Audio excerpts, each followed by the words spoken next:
Mario and Sonic have always been challenging each other throughout the years.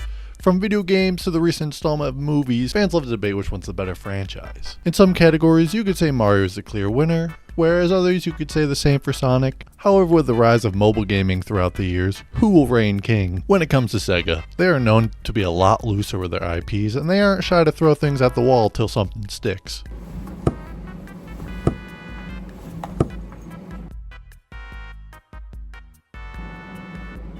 That'll work. Nintendo, on the other hand, tends to hold their IPs close and rarely tries to break from their mold.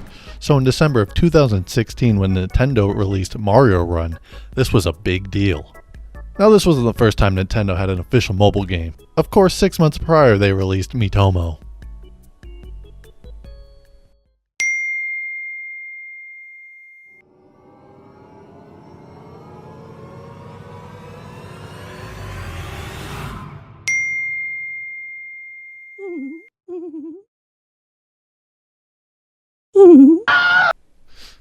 We don't talk about Miitomo. Being able to play Mario on our phones at the time was such a fever dream. There have always been Mario clones flooding the App Store throughout the years, but this time it was the real deal. As far as gameplay goes, you can control Mario by tapping as he constantly runs forward. You time your taps to pull off stylish jumps, mid-air spins, and wall jumps, all while gathering coins and completing stages. There are 4 ways to play: World Tour, Toad Rally, Remix 10, and Kingdom Builder. World Tour is your run-of-the-mill run and jump your way to rescue Princess Peach from Bowser. You can clear 6 worlds filled with 24 brand new courses designed just for this game. Toad Rally is their online game mode where you can compete against your friends and challenge people from all over the world. You go through the same stage trying to get the highest score. The more you perform stylish jumps and moves, you fill up your gauge. Once filled, you can go into a coin rush, allowing you to gather more coins and points. As you compete, toads are watching and cheering you on. If you impress them enough, they might come and live in your kingdom. To play Toad Rally, you need a rally ticket. You could acquire one of these by various ways, such as clearing worlds, or through bonus games in your kingdom. Remix 10 features 10 very short courses you play in a row. For every 10 courses you clear, you get to play a bonus game. These can get you items to decorate your kingdom or rally tickets. Kingdom Builder allows you to create your own unique kingdom with buildings and decorations that you acquire with coins collected throughout the world. All by doing Toad Rally challenges, you could also get those friendly toads who cheered you on to come join your kingdom. Along the way, you can unlock playable characters from the colorful cast as they use their unique abilities to master courses. Now, one of the biggest questions is, did Nintendo do microtransactions for this game? Nope. Well, technically it's a free trial game, and the only way to unlock all of its stages is a one-time $10 payment. But come on, it's Nintendo. Are you surprised they priced that way? Anyone will shovel out the money just for a new Mario entry. For a game about Mario and having him do stylish moves and jumps, it's always weird that they decided to choose the name Mario Run. I mean, like, come on, it's like Sega almost taking a Sonic mobile game and like calling something like Sonic Jump. What? As weird as Sonic Jump is, I decided to not review it as Sega has so many mobile games. I decided to go with the more popular ones just to keep this list simple. If you want me to go through hell and back and you want me to play through all the Sega games, let me know in the comments. There are 3 different versions of Sonic Dash on the App Store, some having either quality of life changes or just stripping it down to the bare bones. The first Sonic Dash really surprised me with how innovative the gameplay was and how it felt so fresh in the mobile gaming scene, and yeah, it's just a Temple Run clone. Okay, that might have been too harsh. It's more like Subway Surfers.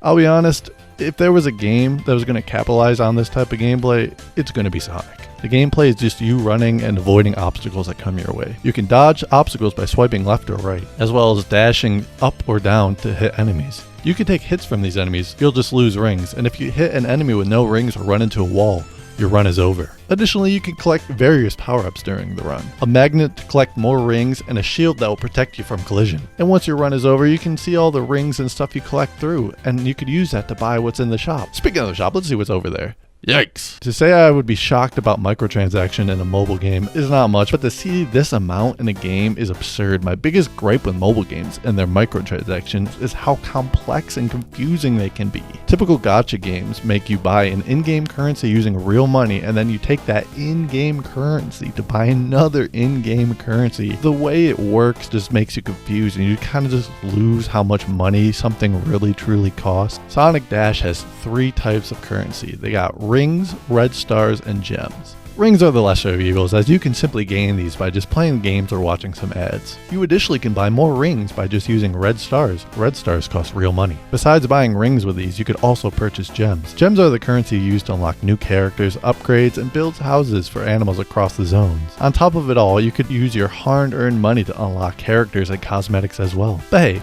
if you didn't want to do that, you could just play Sonic Prime Dash. Netflix has been introducing games on their platform for the past few years, so once Sonic Prime premiered on Netflix, they took Sonic Dash, stripped away all the extra junk, and added the themes to the show. I believe due to this game only being available to Netflix subscribers, they didn't want any sort of microtransactions in the game. This is nice because you don't have to sit through ads or have the game try to constantly shove shiny things to buy in your face. To have an ad-free, easy Sonic game, you only just need to pay for a Netflix subscription, which only costs... What? Huh? Finishing up the Sonic Dash wave, we have Sonic Dash 2, Sonic Boom. The second installment has the same core gameplay as the first. However, they added a few more interesting elements to keep the game engaging. You could build teams to switch different characters in a run and are able to take turns in a new environment to help the game not feel stagnant. For microtransactions in this game, they kept it simple. Only the red stars and gold rings remain. I forgot to mention this in the first Sonic Dash, but both games have a weird real-life deals to earn red stars. For example, you could sign up for Chime and receive 993 red stars. All these microtransactions are starting to hurt my head, so let's take a break and check out another Mario game. Fuck! Mario Kart! Tool. Let's not get ahead of ourselves here. Mario Kart has always been one of Nintendo's biggest series. Whenever they release a new one, it's almost guaranteed to succeed. So in 2019, Mario Kart Tour was released for free and nearly tripled first day installs compared to Mario Run. Finally, we were able to play Mario Kart straight from our phones. We were able to race on courses from previous series as well as new ones that are based on real world cities. Originally, we were only able to play the game in vertical mode. Due to some mixed reviews, they eventually released a horizontal mode in 2020. The simple controls and mechanics allowed anyone to be able to play without having to learn a whole lot. It took features from previous games such as underwater racing and hang gliding from Mario Kart 7. This game also introduced a new Frenzy mode. When you get 3 identical items from the item box, you can use them repeatedly for a short period of time. Additionally, each character can get a unique item, also known as a special skill, from item boxes. Everything was looking so good for this game in Nintendo. The game eventually got over 200 million downloads, and as of November of 2024, earned over $200 million. Now wait a minute, I'm sure you're asking, how did a free game earn all that money? Unless you were born yesterday, it comes to no surprise that a free mobile game will try to make a profit somehow, and Nintendo was not shy from that. Unlike Mario Run, where you just had to pay a one-time payment to get everything in the game, Mario Kart Tour has multiple currencies.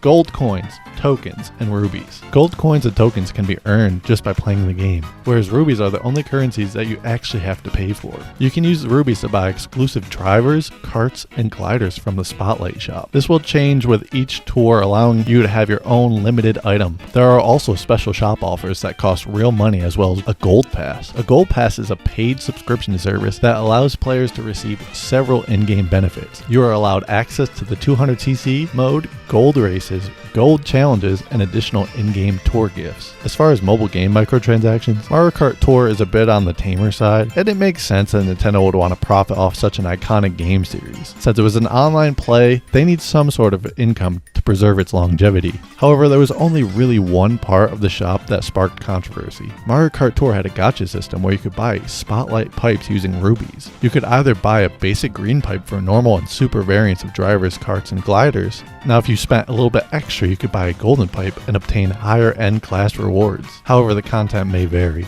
These pipes are kind of similar to how Overwatch had loot boxes, and loot boxes throughout the years have had a huge debate whether it deserves to be in certain games or not. So to get the bad spotlight off of them, Nintendo in 2022 decided to stop allowing players to use rubies to buy pipes, and now you can only get them using tokens. Despite dropping any sort of controversy, later in that year and into 2023, during the Battle Tour, Nintendo decided to stop making new content for the game. They will still have the game up, but all of the tours in the game will be repeated content. The hype of the game has died down drastically alongside the player base. Honestly, it was kind of a shame to see this happen. But have no worries. If you're looking for another online battle racing game, look no further than Sonic Forces Speed Battle, baby. Wait, where are you going? I swear it's good. Speed Battle is very similar to the Sonic Dash series, but with a competitive element. Instead of being an endless runner like Sonic Dash, it's a basic runner where 4 players can choose and build a character and race against each other online in real time. These racetracks would be based on iconic Sonic environments, Green Hill,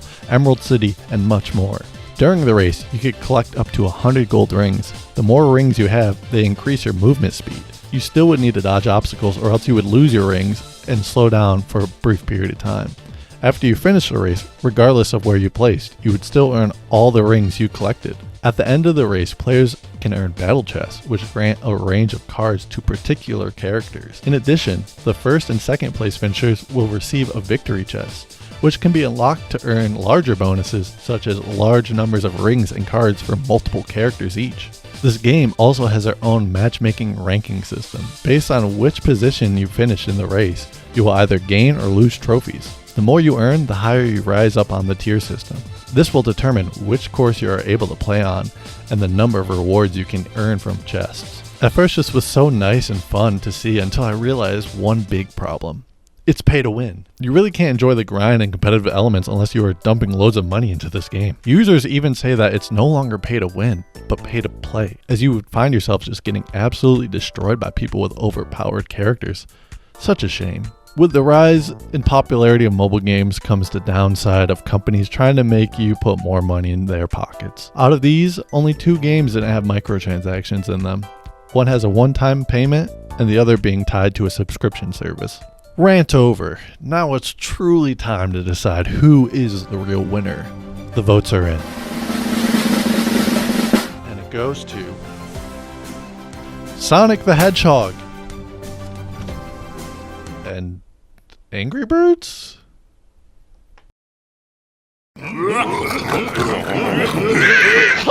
Oh, what the